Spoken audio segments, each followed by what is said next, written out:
The best running back in the NFL is on his way back, and it kind of changes everything in the AFC for the postseason. Derrick Henry at practice today, just a few months after fracturing his foot following the Titans game in week number 8. And he's officially been designated to return off of injured reserve. Buckle up, Buttercup. Derrick Henry's best running back in the NFL, bar none. Derrick Henry literally changes everything, in my opinion, for the Titans. If they have Derrick Henry playing running back at the King Henry level, the Titans can win the Super Bowl. If they don't get Derrick Henry back, I won't pick them to win a game in the playoffs. Now, that might be unfair, but that's how I feel. The competition is just too great and too even this postseason in the AFC. Mike Vrabel has done a superb job of the Tennessee Titans. Honestly, I didn't think they had a chance to be the 1 seed without Derrick Henry. I was dead wrong. This is why Mike Vrabel should be the coach of the year. And Ryan Tannehill and A.J. Brown and the defense have carried this team. Tennessee is going to clinch the 1 seed by beating Houston on Sunday on CBS. And that's going to happen, and that is going to be awesome. But that's the regular season. No Henry means no chance in the playoffs, because there's no way Ryan Tannehill carries the team. Compare Ryan Tannehill to the other AFC quarterbacks not named Mac Jones. Tennessee would fall short in every other quarterback comparison. But Derrick Henry is a superstar. 937 yards, 10 touchdowns when he got hurt. It was Derrick Henry who was en route to MVP and Offensive Player of the Year. And he won Offensive Player of the Year last year, of course. He's a bruiser who buries teams in crunch time. He's a megastar, and suddenly he's the ultimate X factor in the NFL. Of course, Aaron Rodgers is the NFL MVP. And any voter, like someone named Pub Arkish, who refuses to vote for Rodgers and didn't consider him because of his off-season, I mean, Hub, more like Scrub, should lose his vote. What a disgrace. You cannot in any way, shape, or form make this personal. This is all about on-the-field performance, not about feelings. I mean, you had Scrub going on Danny Parkin's outstanding radio show in Chicago yesterday. He called Aaron Rodgers a jerk, a bad guy, the worst guy in the NFL. Are you kidding me? That is so wrong on so many levels. Get your damn feelings the hell out of the vote. Now, you want to make the case for someone else? Fine. But any voter who thinks like this should be stripped of their votes immediately. Aaron Rodgers is the MVP. The feel is unreal. Led the Green Bay Packers to the 1 seed. The numbers are insane. 12 games with 2 or more touchdowns, 0 picks. That's just incredible. More than his other 3 MVP seasons. He's just had a much better. This was, and Rodgers backed this up in the interview we just did, this is the best season of his legendary, majestic NFL career. Rodgers threw 2 picks in the New Orleans game week 1. 2 picks the rest of the season. What he's done down the stretch has been simply legendary. I mean, look at these numbers. I mean, it's wild. You know, I rant on voters making it personal all the time. Happens with the Baseball Hall of Fame. It happened with T.O. in the NFL Hall of Fame. And this voter, this scrub, said he took Rodgers out of consideration in the offseason? Get the hell out of here with that crap. Aaron Rodgers is the MVP. Haters and scrubs be damned. After another dreadful performance on Monday night, it's clear the Cleveland Browns must move on from Baker Mayfield as their starting quarterback. Now, Kevin Stefanski announced that Baker, not going to play Week 18, needs surgery on his non-throwing shoulder. Baker Mayfield was dreadful against Pittsburgh, which is not a surprise because Baker Mayfield has been dreadful all year. A couple more interceptions. He got sacked left and right. You know, all those 10 straight incomplete passes in the first half. And you see what's on the screen right there? It's a trend. That's a trend. The Cleveland Browns were a complete and utter failure this season. Now, there are a lot of reasons why, but look at the rankings at the quarterback position. Baker Mayfield's just not any good. look, I'll give him credit for his rookie year, second half last year, but if Baker Mayfield was available, who wants him? Baker Mayfield, he's better as an actor in commercials than he is playing the position of quarterback. Now, I think that there were a lot of mistakes Cleveland made this year. Should have run Nick Chubb more against Pittsburgh and against the Packers and against, obviously, they had opportunities to win against the Raiders. Couldn't get it done. The defense didn't achieve. But it always comes back to Baker. And by the way, if you noticed, Odell Beckham Jr. having big-time success this year with the Rams ever since he left Baker Mayfield. Look, there are going to be a lot of star quarterbacks available this offseason.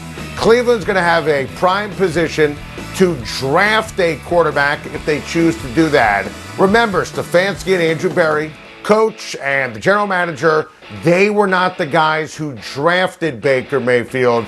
This is so easy, so obvious. Trade Baker Mayfield. He should never take another snap again for the Cleveland Browns. Burrow's a gem. He's literally changed everything for the Cincinnati Bengals organization with his sensational play and swagger. I'm obsessed with Joe Burrow, and you know that I'm not surprised. The Bengals are the division champs after beating the Chiefs, as we predicted.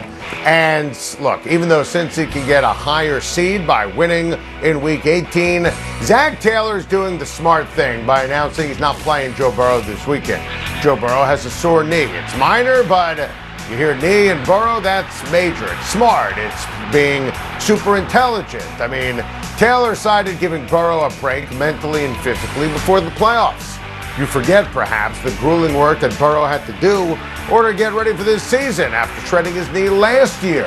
The Joe Burrow to Jamar Chase connection has just been legendary. I mean, what Joe Burrow has done over the last 2 weeks, are you kidding me?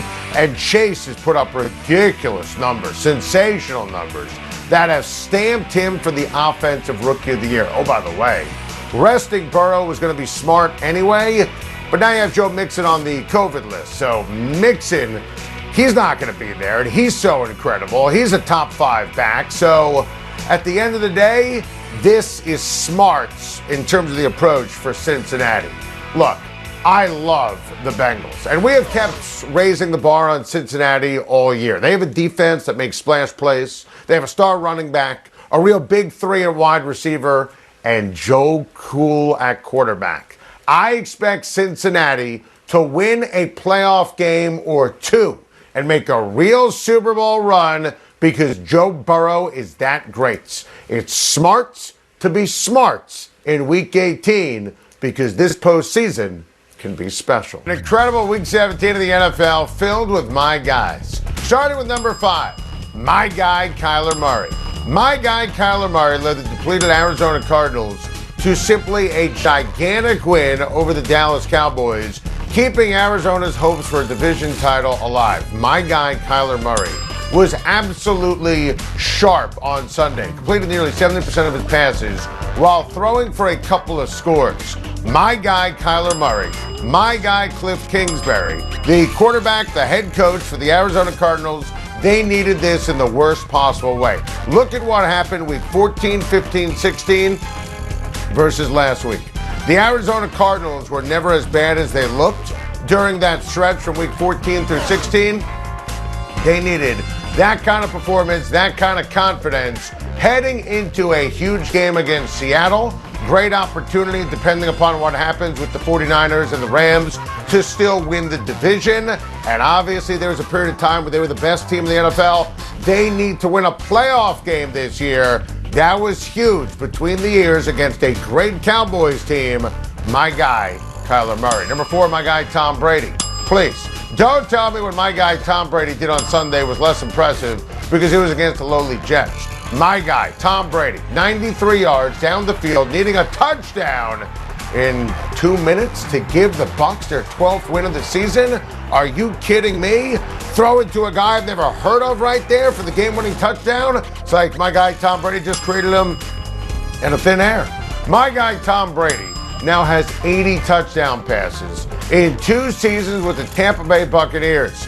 Look, I don't think the Buccaneers are going to repeat as Super Bowl champs. I've been ahead of the curve on that, outspoken on that. No Chris Godwin in the postseason. That obviously is a huge deal. All these players injured. The Antonio Brown, Antonio Clown saga. That's a debacle in terms of keeping the eye on the prize. I'm not picking the Buccaneers, but I'm smart enough to know you always have a chance when you have my guy, Tom Brady. Number 4, my guy, Derek Carr. What a win for the Las Vegas Raiders. Are you kidding me? My guy, Derek Carr, masterfully led the Raiders on a 10-play drive resulting in a game-winning field goal as time expired to set up Sunday nights. Oh, baby. Win or go home versus the Chargers. You win, and my guy, Derek Carr, is going to make the playoffs. I mean, look, here's the deal. I don't think Vegas is going to win the game because my guy Derek Carr doesn't have enough around him in terms of offense or defense or weapons, and I think the Chargers are the better team. But wow, my guy Derek Carr, dealing with all the adversity, the real adversity they've had to deal with in Vegas this season. It was sweet, sensational. How about that pass he threw and then the yak with Hunter Renfrow on Sunday? My guy gives the Vegas Raiders a chance to make the postseason. My guy, Derek Carr. Number 2, my guy, TJ Watt. Are you kidding me? My guy, TJ Watt, was an absolute force on Monday Night Football. 4 quarterback sacks. 4. My guy, TJ Watt, now has 21.5 sacks on the season, leading the NFL, 1 away from Michael Strahan's single-season record. And look, when my guy, TJ Watt, sets the record this week, I don't want to hear extra game. Remember, he missed games earlier in the season because of injury. And by the way, it's official. My guy, TJ Watt, is going to be getting my votes for the Defensive Player of the Year. Sorry, Michael Parsons, but my guy, TJ Watt, is getting my votes. Number 1 guy from Week 17 in the NFL, my guy, Ben Roethlisberger. Just an incredible scene and a well-deserved moment as my guy, Big Ben, played what is going to be his final game at Heinz Field. Listen, I'm on record saying that my guy, Ben Roethlisberger, is shot. My guy, Ben Roethlisberger, is cooked. My guy, Ben Roethlisberger, should have been cut by the Pittsburgh Steelers after the 2020 season. But never get it twisted. You see the career accolades right there? My guy, Ben Roethlisberger, is not just a Hall of Famer. He's a first ballot Hall of Famer. The king of the fourth quarter comeback. Thrilled that him and his wife and his kids could have that celebration. They walk off into the tunnel. It was like the ending of your favorite sports movie. Fade to black end scene. My guy, Ben Roethlisberger. Thank you for watching. Please like and subscribe, and don't forget to hit the bell for more videos.